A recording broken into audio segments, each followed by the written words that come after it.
Hello everyone, welcome back to the Patel's e-learning zone. Happy New Year to all of you. सबसे पहले तो मैं आप लोगों को ये बताना चाहती हूँ कि आप लोगों की जो लास्ट लेक्चर में कमेंट्स थी, मैंने बोला था कि आप लोग होमवर्क करके, जिन्होंने भी होमवर्क करा है वो आंसर्स कमेंट में बताएंगे। तो उसमें थे दो लोग, Avni Panchal and Rohit Singh. Thanks for the comment and thanks for your homework. बाकी के लोगों के लिए मैं मानती हूँ कि कोई भी होमवर्क नहीं कर रहे हैं तो उन लोगों को जैसे ही स्कूल रीओपन होगी पनिशमेंट तो ज़रूर मिलेगी। एनीवेज, बाकी के कुछ लोग ऐसे भी होंगे जिन्होंने होमवर्क करा होगा बट कमेंट नहीं करी होगी। तो आप लोग ऐसा क्यों करते हो? आप लोगों ने होमवर्क करा है देन कमेंट सेक्शन में आप लोग कमेंट करो तो मुझे पता चले कि आप लोग भी होमवर्क कर रहे हो। Anyways, no problem. अभी आज के लेक्चर में हम लोग स्टार्ट करने वाले हैं ऑब्वियसली जहाँ से हमने एंड करा था, एक्सरसाइज 3। उसका सेक्शन सी हमने लास्ट लेक्चर में पढ़ा था एंड अभी हम लोग section D, E and F ख़त्म करेंगे एंड देन आफ्टर हम लोग चैप्टर 4 या 5 वॉट एवर देखते हैं अभी कौन सा चैप्टर शुरू करना है, नॉट येट डिसाइडेड। तो जब डिसाइड कर लेंगे तो मैं आप लोगों को बता दूंगी। तो एक्सरसाइज 3 उसका सेक्शन डी अभी आज हम लोग करेंगे। Okay friends, so section D की अगर बात करते हैं तो उसमें शुरुआत के जो कुछ क्वेश्चंस हैं वो क्वेश्चंस है थियोरेटिकल। तो थियोरेटिकल जो भी क्वेश्चंस हैं वो हमको नहीं करने हैं तो हम लोग उसको छोड़ सकते हैं। एंड यस, उसमें से कौन से इंपॉर्टेंट है तो वो मैं आपको बता देती हूँ। फर्स्ट क्वेश्चन है characteristics of ideal average. Obviously important है, आप लोगों को ये अच्छे से समझना है। अच्छा, आइडियल, गुड, एवरेज कौन कौन सी होती है, कैसे इसके मतलब कैरेक्टरिस्टिक्स होते हैं। तो फर्स्ट मैं आपको बोलना चाहूँगी कि वो एक वेल डिफाइंड एंड क्लियर होना चाहिए, एम्बिगस नहीं होना चाहिए, मतलब आपको कंफ्यूज करे ऐसा नहीं होना चाहिए। उसका डेफिनेशन बहुत क्लियर होना चाहिए, वो हमें समझने में इजी होना चाहिए, हम कैलकुलेट भी इजीली कर सकें ऐसा होना चाहिए। बहुत ज़्यादा कॉम्प्लेक्सिटी वाला उसका मेथड नहीं होना चाहिए। स्टेबल मेजर होना चाहिए, बार बार बदलता रहे वैसा नहीं होना चाहिए। बहुत ज़्यादा कंडीशनल नहीं होना चाहिए, बहुत ज़्यादा एक्सेप्शनल नहीं होना चाहिए एंड रियलिस्टिक होना चाहिए। ऑब्वियसली हम लोग उसको समझ सके और उसको मेन थिंग इज़ कि हम लोग उसको अपने प्रैक्टिकल लाइफ में, डे टू डे लाइफ में उसको यूज़ कर सके वैसा होना चाहिए, राइट। सो हम लोग अभी सेकेंड क्वेश्चन के बारे में बात करें तो है define geometric mean and state its advantages and limitations. काम का नहीं है, चलेगा। नंबर 3, अच्छा आप लोग वापस कमेंट करके मुझे पूछोगे, वैसे तो कमेंट करो तो मुझे बहुत अच्छा लगता है बट अननेसेसरी कमेंट की ज़रूरत नहीं होती है। आप लोग पूछोगे कि थ्योरेटिकल क्वेश्चंस लिखने हैं या नहीं लिखने हैं, देन मैं बता दूं कि आप क्वेश्चन नंबर 1 लिख लेना, 2 लिखने की ज़रूरत नहीं है, 3 भी लिखने की ज़रूरत नहीं है, ऑब्वियसली 4 भी लिखने की ज़रूरत नहीं है। Explain the positional average briefly, नहीं ज़रूरत है। तो उसमें पोजिशनल एवरेज कौन सी होती है आपको नाम पता होना चाहिए बेटा। तो median, quartile, decile and percentile, this is positional average, measures of average. And then है compare mean and median as measures of central tendency. तो आप लोग एक बार ये रीड कर सकते हो, इसकी ज़रूरत नहीं है लिखने की। ओवरऑल मैं आपको बताऊँ, आपको सिर्फ एक ही क्वेश्चन लिखने की ज़रूरत है। And now we are going to start question number 7 जो कि एक सम है छोटू सा, तो हम लोग कर लेते हैं फटाक से। और बहुत इंपॉर्टेंट सा सम है, शायद से आप लोगों को एग्ज़ाम में भी ये मिल गया होगा कहीं ना कहीं। The economic growth rate of the state for 4 consecutive years are 2%, 2.5%, 3% and 4% respectively. Now आप लोगों ने डेप्रीशिएशन रेट वाला सम करा था जिसमें डेप्रीशिएशन में ऐसा होता है कि जो भी वैल्यूज़ है वो डिक्रीज़ होती जाती है, जबकि ये तो ग्रोथ रेट्स दिए हैं और ग्रोथ रेट्स हमेशा ही क्या होते हैं भाई, very good, growth rate increase होते हैं, राइट। तो यहाँ पे जो भी ग्रोथ रेट्स दिए हुए हैं उसको हम लोग 100 में प्लस करके फिर उसका रेट निकालेंगे। जब डेप्रीशिएशन के रेट्स थे तो हमने 100 में से माइनस करा था एंड फिर उसके हमने ज्योमेट्रिक मीन निकाला था। यहाँ पे हम लोग 100 में प्लस करेंगे और फिर उसका ज्योमेट्रिक मीन निकालेंगे। यहाँ पे बोला है अप्रोप्रिएट, जब भी परसेंटेज वाले इस टाइप के कोई भी रेट्स वाले सम दिए हैं और उसमें अप्रोप्रिएट एवरेज बोला है, then obviously you have to find geometric mean. Clear है फ्रेंड्स? तो क्वेश्चन नंबर 7 से शुरुआत करते हैं।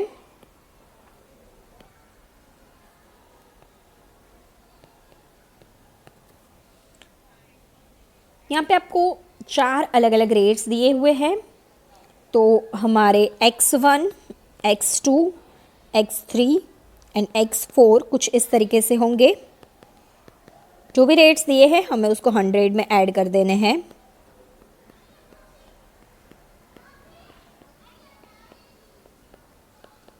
फर्स्ट है 2%, the second one is 2.5, then 3 and फिर 4। So this is 102, 102.5, 103 and 104, right. तो हम लोग इससे ज्योमेट्रिक मीन फाइंड आउट कर लेते हैं। ज्योमेट्रिक मीन का फॉर्मूला होप सो अब आप लोगों को आता होगा। x1 into x2 into x3 into x4 and then is equals to 4 है। तो हम लोगों को यहाँ पे 2 बार रूट का बटन प्रेस करना पड़ेगा।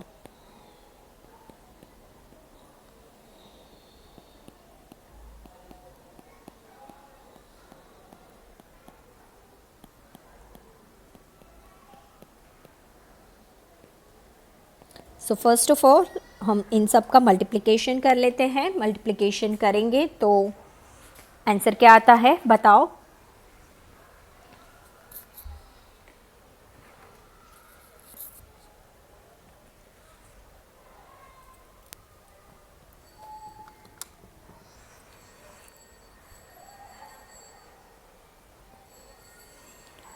ओके, किया आप लोगों ने? ठीक है भाई। मेरा आंसर आ रहा है 1119993960 एंड हमें इसका रूट प्रेस कर लेना है। आपको 2 बार रूट प्रेस करना है, याद रखना यहाँ पे। तो फाइनल आंसर मिल रहा है 102.87 and this is your answer. Clear है फ्रेंड्स? तो मैंने ये ना फर्स्ट सम में तो आपको सॉल्यूशन पूरा करवा दिया है, बट आगे से मैं ऐसा करूँगी कि जो भी क्वेश्चन का मेन आंसर है वो मैं आपके लिए बाकी रखूँगी। आप लोगों को फिनिश करके फिर कमेंट सेक्शन में उसके आंसर्स मुझे बताने हैं। क्लियर? चलिए फिर नेक्स्ट क्वेश्चन देखते हैं, क्वेश्चन नंबर 8।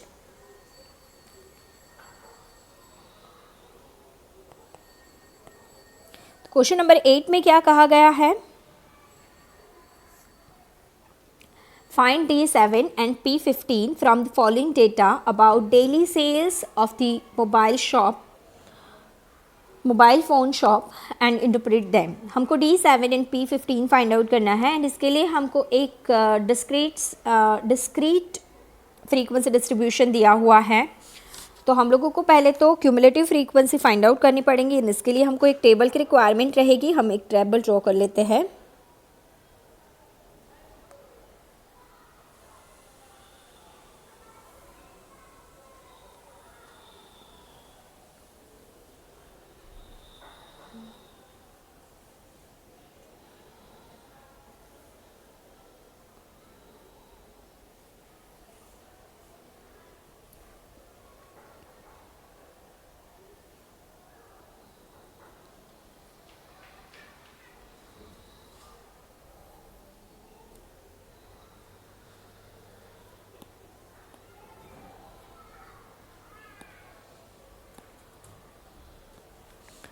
तो हमारे पास टेबल रेडी है। Number of phones that is x,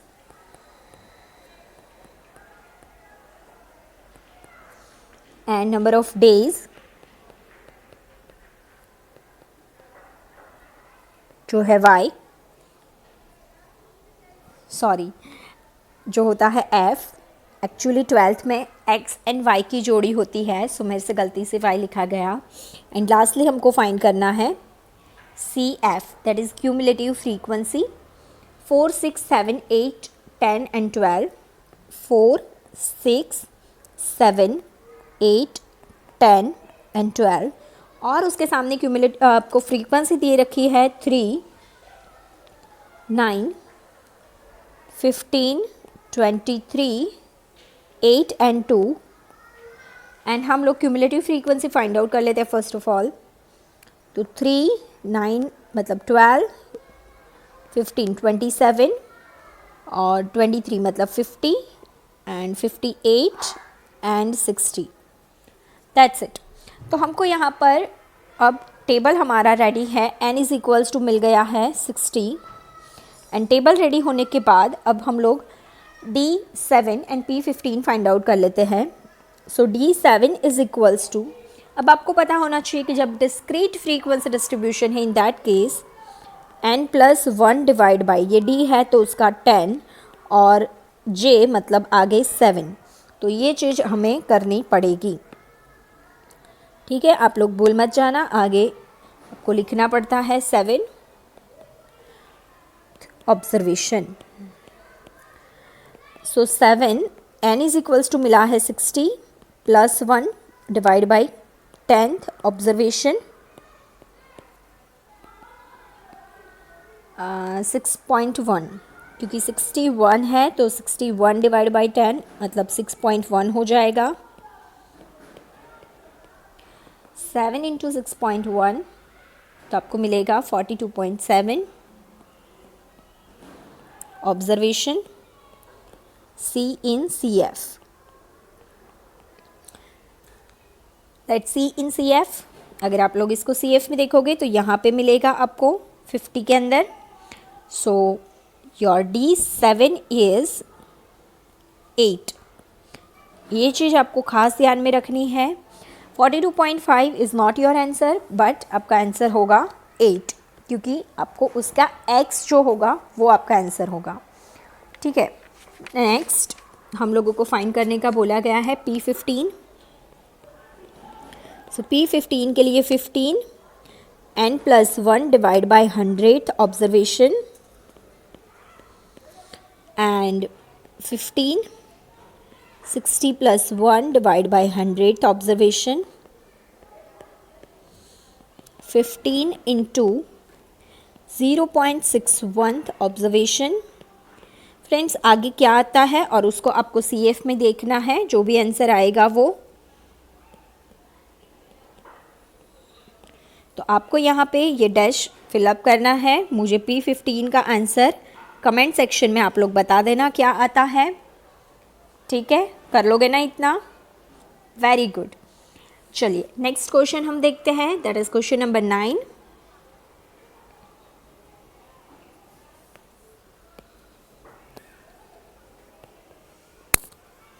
question number 9 में ये बोला गया है, the mean of perfume content in the bottle filled by the perfume manufacture machine should be between 29.6 ml to 30.4 ml. The 7 bottle tested had following perfume content in ml and then after आपको 7 bottles का जो content है वो दिया है। Is the machine working properly, तो उसके लिए तो हम लोगों को x बार ही फाइंड करना पड़े। जब तक x बार फाइंड नहीं होगा वी कैन नॉट से कि भाई मशीन प्रॉपरली वर्क कर रहा है या नहीं कर रहा है। तो उसके लिए आप लोगों को क्या करना है, आप लोगों को x बार फाइंड करना है।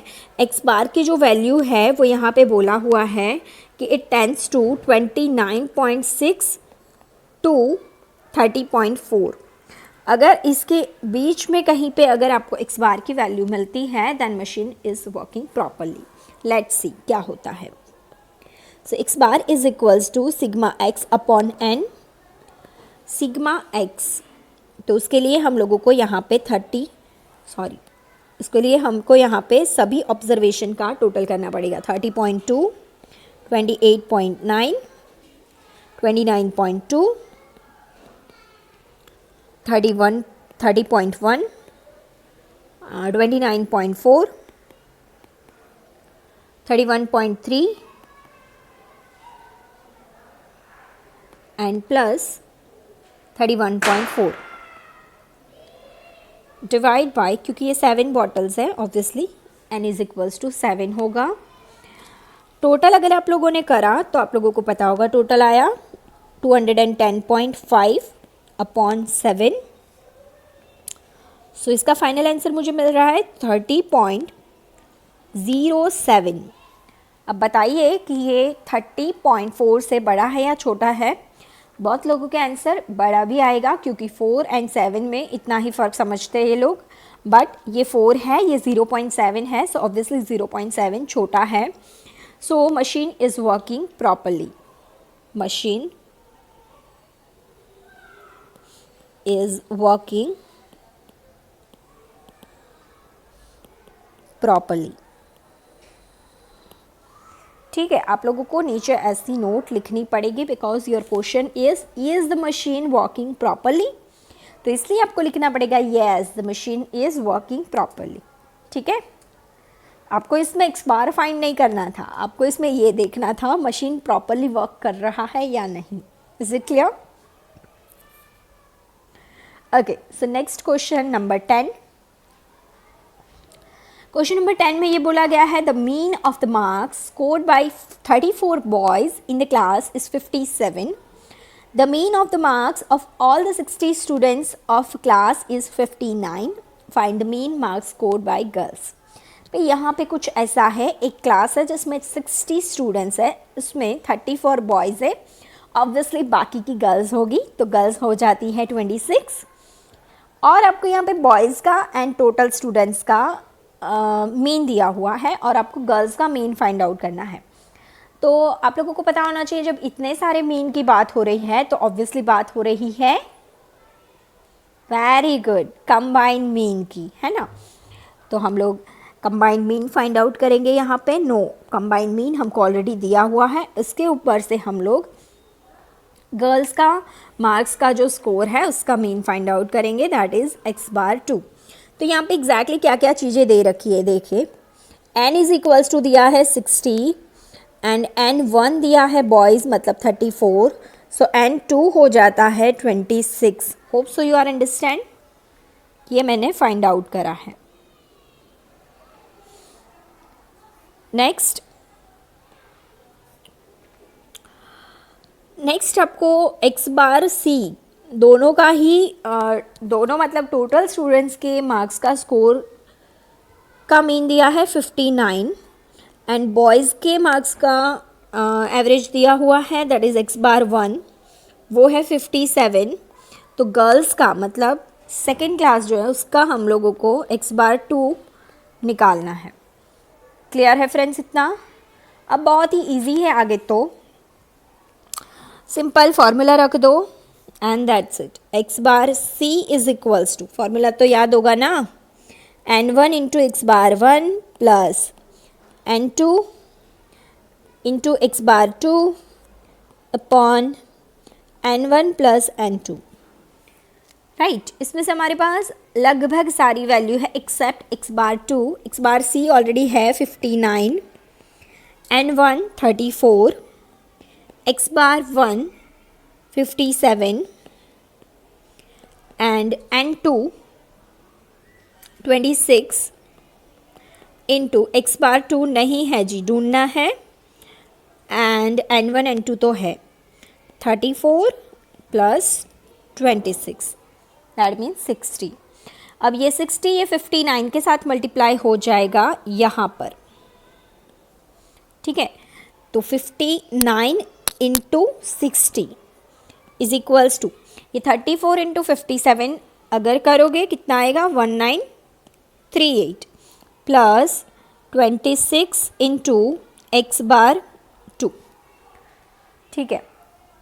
अच्छा 59 इंटू 60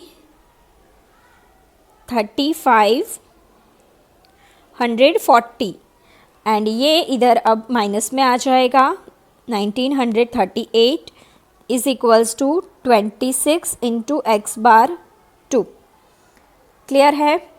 तो 3540 माइनस 1938 करोगे तो आपका आंसर आएगा 1602 is equals to 26 into x/2। Now x/2 is equals to finally 1602 divide by 26, final answer मैं ना बताऊँ, वो आप लोगों को कमेंट सेक्शन में बताना है भाई।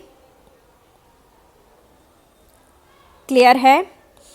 खाली जगह पूरो, खाली जगह पूरो, ठीक है ना? समझ गए होंगे खाली जगह का मतलब ब्लैंक, और ये ब्लैंक है जो आपको फिल करनी है कमेंट सेक्शन के थ्रू। ओके। अच्छा, और एक चीज़ जो बहुत ज़रूरी है, जो भी आंसर आएगा उसके पीछे आपको लिखना है marks, because unit is must. अच्छा, क्या हमने लास्ट में लिखा था? नहीं लिखा था जी, लिखना पड़ेगा ml। यूनिट तो लिखना बहुत ही ज़रूरी है, ठीक है? अच्छा, क्या ये मैं भूल गई थी? जी हाँ, मैं भूल गई थी, बट मैंने रेड पेन से अब इसलिए लिखा है ताकि आप लोग इसको ना भूलो। चलिए फिर मूव करते हैं to the next question, that is question number 11। क्या कहता है question number 11? The mean of observations is 35. Later on it was found that the value of one observation was taken as a 50 which was wrong. 50 गलती से add हो गया है।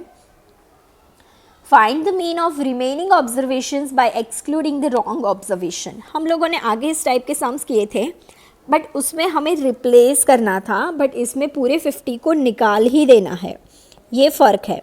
So this is most important one. क्यों important है अभी आगे समझ में आएगा। पहले तो यहाँ पे n दिया है 50 एंड x बार दिया है 35। इसके ऊपर से हम लोग सिग्मा x फाइंड आउट कर लेते हैं। So x bar is equals to sigma x upon n।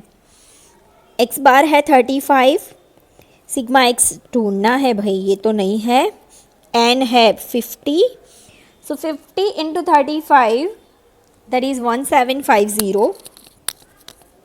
So sigma x मुझे मिल गया 1750, बट इसमें से 50 ये जो ऊपर के है ना, ये गलती से लिए हुए हैं, इसको एक्सक्लूड करना है। So find correct sigma x। Correct sigma x is equals to 1750 minus 50, ठीक है? सो 50 को माइनस करोगे तो करेक्ट सिग्मा x मिल गया 1700। बट देखना, हमने आगे जो सम करे थे उसमें ऐसा था, राइट ऑब्जर्वेशन को हम ऐड करते थे और रॉन्ग ऑब्जर्वेशन को हम लेस करते थे, बट यहाँ पे राइट वाला नहीं दिया है। तो अब होगा ये कि जब आप करेक्ट मीन फाइंड करोगे उस टाइम पे करेक्ट सिग्मा x तो लोगे, बट n क्या लोगे? 49। समझ गए? ये बहुत ज़रूरी स्टेप है। गलती से भी इधर आप लोगों ने अगर 50 लिख दिया तो आंसर गलत आ जाएगा। समझ गए? सो 50 नहीं लिखना है, बिकॉज हमने पूरा एक्सक्लूड ही कर दिया है, उसके बदले किसी नए को ऐड नहीं किया है। समझ गए? तो ये आपको इधर खास ध्यान रखना है। अब यहाँ पे पीछे कोई यूनिट नहीं है, तो आपको सिंपली इसका आंसर लिखना है। मैं नहीं लिख रही हूँ, आप लोगों को कमेंट सेक्शन के अंदर मुझे बताना है कि क्वेश्चन नंबर 11 का आंसर क्या आया। Okay friends, good. नेक्स्ट हम लोग मूव करते हैं on question number 12। 3 students from a group of 18 students fail. ये बहुत इंपॉर्टेंट है और एकदम ट्रिकी है। दिमाग चल गया तो चल गया, नहीं चला तो नहीं चला, ऐसा है। 3 students from the group of 18 students fail in the examination for the subject of economics. Economics में 3 students fail हो गई। ये तो गलत बात है। The marks obtained by the 15 students who passed are as follow. इन्होंने क्या करा, जो फेल हुए वो 3 लोगों के मार्क्स डिस्क्लोज नहीं करें, उनको शर्म आ जाएगी ना हम लोग अगर जानेंगे तो इन्होंने हमको सिर्फ 15 लोगों के मार्क्स दिए हैं। बट देखिए लास्ट में देखिए क्या बोला, find the median of marks of all the 18 students. अब मार्क्स हमको दिए हैं, डेटा हमको दिए हैं सिर्फ 15 स्टूडेंट्स के, जबकि मीडियन फाइंड आउट करने का बोला 18 स्टूडेंट्स का। तो इस सम से हमको ये पता लगेगा कि जब मीडियन फाइंड आउट करना है तो हमको सभी ऑब्जर्वेशन से कुछ लेना देना नहीं है, जो मिडल में आते हैं उसी से लेना देना है। तो यहाँ पर हमारे पास स्टार्टिंग के जो तीन अलग अलग जो फेल हुए थे वो स्टूडेंट्स के मार्क्स हमारे पास नहीं है, फिर भी हम लोग इजीली मीडियन फाइंड आउट कर सकेंगे। कैसे, देखते हैं। सो यहाँ पे हम लोगों को जो भी मार्क्स दिए उसको पहले तो असेंडिंग ऑर्डर में अरेंज करने होंगे। असेंडिंग ऑर्डर में अरेंज करते वक्त जो फेल हुए हैं वो स्टूडेंट्स के मार्क्स सबसे कम होंगे, तो हम लोग उसको x1, x2 एंड x3 मान लेते हैं, अज्यूम कर लेते हैं, सपोज कर लेते हैं। समझ गए? तो ये 3 स्टूडेंट्स के जिनके मार्क्स नहीं थे उनके अज्यूम कर लिए और बाकी को अब असेंडिंग ऑर्डर में कर लेते हैं। So minimum is 42, then 43, 48, 50, 51, 53, then 55, 57, then 61, 64, 65, उसके बाद है 70, no 68, 70 and then 75 and 79. Done. So total कितने हो गए एक बार देख लेते हैं। 1 2 3 4 5 6 7 8 9 10 11 12 13 14 15 16 17 18। क्लियर है? So 18 n is equals to मिल गया हमको 18 and now we can find median as usual, जैसे फाइंड आउट करते हैं उस हिसाब से मीडियन फाइंड कर लेते हैं। n plus 1 divide by tooth observation, 18 plus 1,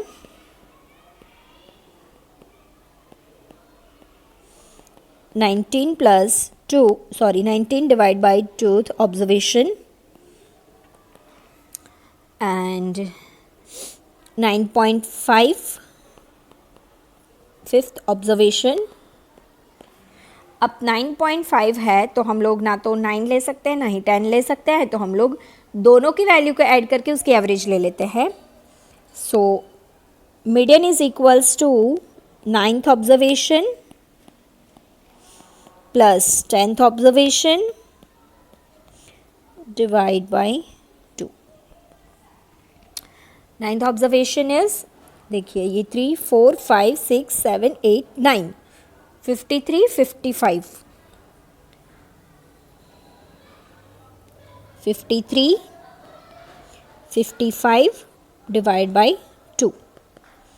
so 108 divide by 2, final answer is 54। गलती से मैंने लिख दिया, सॉरी, आपको लिखना था। Anyways 54 marks is median. Clear है फ्रेंड्स? चलिए तो अब लास्ट क्वेश्चन पे मूव करते हैं, that is some number 13। The mean of daily sales of the company is 126.2 units. The sale on the 10 days after adopting a new advertisement strategy are as follow. Can we say that the mean of sales has increased by a new advertising strategy?